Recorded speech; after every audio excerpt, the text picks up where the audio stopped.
welcome back. And if you joined us late today, my special guest here in the kitchen is the Watermelon Queen from 2011, Holly Watley.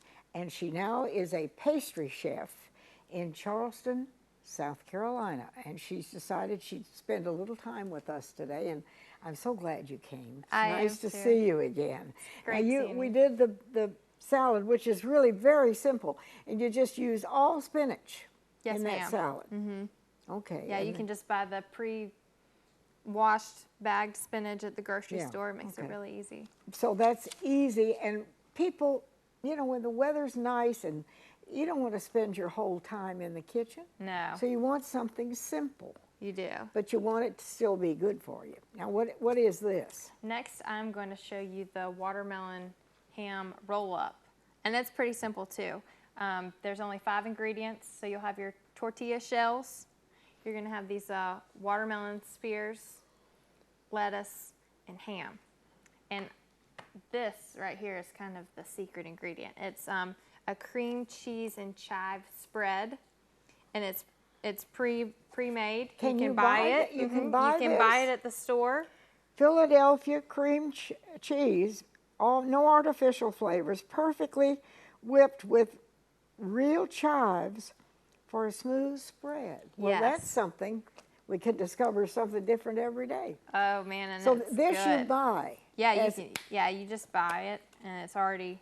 I use some for the display already, so I've gotten into it. And so where did you get? What are those? These are tortilla shells that you can buy in the bread section at the grocery store, and I like to say this is a great recipe for kids because you can just take this spoon and then you can just spread the cream cheese and chive mixture on here. You know, this is something your children could do for themselves. Exactly, and it's healthy for you. And so we're just going to take this tortilla shell. You want to spread the cream cheese chive mixture, put your ham down, slice of lettuce. It's just easy as like 1, 2, 3, and then you put your. This is a watermelon sphere. All right, which you cut. Which we cut into slices. Now, don't you need some more of that on the other side? No, because I'm going to roll it up. Won't it be dry? No, it shouldn't be, because it'll almost be, I don't really want to compare it to a taco, but it'll almost be like a taco. And you just put your toothpicks in there, and you cut it down the middle. But if you really like this mixture, which it is very good, you want to put it all over, we can put it on the whole shell. That's what I was wondering. Otherwise, it might be a bit dry. Yeah, it might be. There we go. It's a really good mixture, so we'll put it on the whole thing. Now, this would be great to take, to a picnic. It's an easy pickup. It's easy. It's a finger food. You can have it out as an appetizer. If you're having a party and you want something quick and easy, this is a great thing you just run to the store. And even at the store, they have pre-sliced watermelons that you can just run in and buy if you don't have the time to cut your watermelons up. Which I just ran out of toothpicks. But we'll do one more. Put some more of this spread on there. That's what makes it good. Yeah, this is, I like to call it our secret ingredient.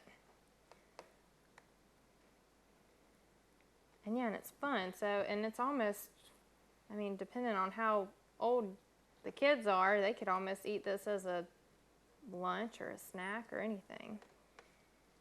And it's healthy for them.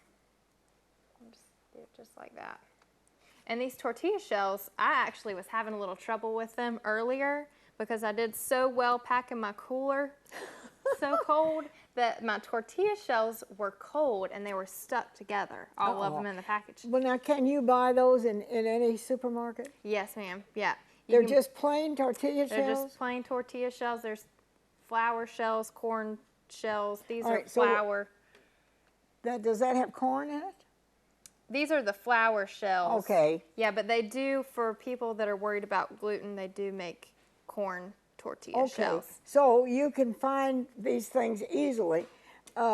and you know, if you're going on a picnic or people are dropping by and you don't want to be in the kitchen all day, this kind of thing you can, especially in the summertime, Yes. you could do. And it's refreshing. Now, do you cook now? I Now do. that you're no longer watermelon queen, you still love to be around food and fix food? Yes, ma'am, I do. Well, I kind of was forced to since I live alone. And if I want a good meal, I have to go cook it myself. But you work in the food industry. Yes, ma'am, I do. And I guess you can get a little burnt out being in the kitchen and then going home and working some more in the kitchen, but also knowing how to do things quickly after going to culinary school, it makes it a lot easier that I know I can prep something the day before and come home and then have it ready. And this is one of those things that you can do that. And I imagine you have many, many recipes. I do. I have a whole, my own binder of recipes that I've been saving. Well, now these are the recipes that you have brought with you today. And this is the watermelon avocado spinach salad. And this one is the ham roll-ups right here. And I mean, your kids could do this. If you have children at home, and get them involved. Let them be a part of food preparation. And if you want these recipes, we're very pleased to share them with. There's no cost, thanks to the Watermelon Queen. And all you have to do is send us a self-addressed stamped envelope and send it to the Peggy Denny Show, Post Office Box 1616, Greenville, South Carolina 29602. And we have, you know, hundreds of recipes. So if you put the number on there, we'll know exactly what you want. And the number is 859. And we'll be so thrilled to send these because this is watermelon season, really. Yes. Now tell me, is watermelon important as a crop in South Carolina? It is. We are the third largest in the nation. We're the third largest state that produces watermelon. And our season, they plant in April, and then our season starts the June, end of May, sometimes June through the end of August. And even when you go, a lot of our growers have relations with Walmart and Buy Low and Ingles. And I know now, since I've met all of our state farmers, I can go in the store and I can tell you whose watermelon that is. You're kidding. During the South Carolina season, I can say, hey, there's a Melon One watermelon. I know where that was grown, and I know who grew it. You mean that watermelons are that distinctive that you can tell? I mean, you know, when you go in the store, all the watermelons look alike. They'll have their own bin that Okay. displays their name on it, and they have stickers and stuff. But now with the technology we have, they even have the bar scan codes where you can take your smartphone and you can scan the barcode, and it will pull up their website of the farm and where it was grown and what all they do on their farm. So it's very neat, and it's. So you've been connected a lot with the growers as well. I mean, Yes, as the Watermelon Queen, they educate us on the whole process, farm to table. And since I was the queen 4 years ago, the Farm to Table initiative has been huge, and I kind of am one of the first people to know and learn about it. And I've been in those farms, and I've seen how they grow them and how they pick them and how it goes from the field right to our grocery stores. Okay, now what's the secret? I know if you go to the store and you buy a half a watermelon, you can look at it. It's all, you know, but if you want a watermelon, a whole watermelon, how do you know to pick the good one? How do you know that? Well, you want it to be round. You don't want any scrapes or bruises on it. And so when you pick it up, it should be heavy. Okay. It's because it's 92% water, so it should be pretty heavy. And you want to look for a creamy yellow spot on the bottom, which is where it sat and ripened in the sun. And that's actually the signal that the farmers use to pick up the crop as they go into the field. Oh, I didn't know that. Yeah, They look. the cutters, well, they have two people that go. They have the cutters and they have the pickers. And so the cutters go in the field, and when the watermelon's ripe, they cut it and they flip it so you can see that creamy yellow spot. And so when the next crew of pickers come through the field they just look for the yellow ones and they put them on the truck. That's interesting. Yeah. So that's how they know which one is really ripe and ready to take to market. That's right. And this is a big crop for us in this part of the country. Yes, ma'am. We're the third largest in the nation, leading producers of watermelon.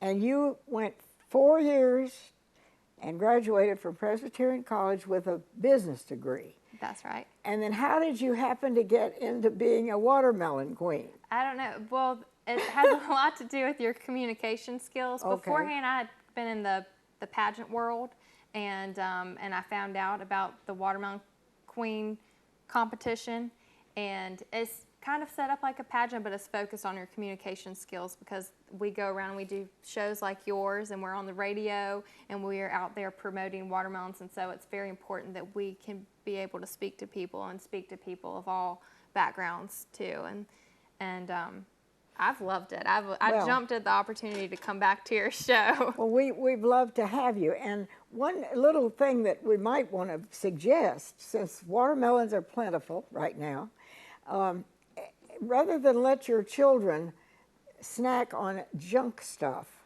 you could take some watermelon, cut it up as our watermelon queen did in bites, put it in a bowl, put it in the refrigerator. And when they want something to chew on or nibble on, pick it up, put it out, and you're giving them something worthwhile. You are. It's good, it's refreshing, and it's healthy for them. And it's sweet, so they don't really notice that it's healthy for them. You don't have to say, eat this, it's good for you, right? Yeah, eat this or you're not having dinner.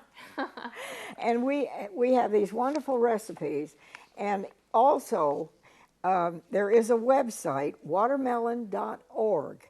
And I believe, Holly, you told me there are many recipes on that. So if you click on that website, you'll get a lot of recipes. Yes. And we'll be glad to share these with you, recipe number 859. Holly Watley, go back to Charleston and keep cooking some good food. And it's wonderful to see you. It's great seeing you. Thank you. Thank you for having me. And wherever you are, get out those watermelons, enjoy yourself this summer. We'll see you next time.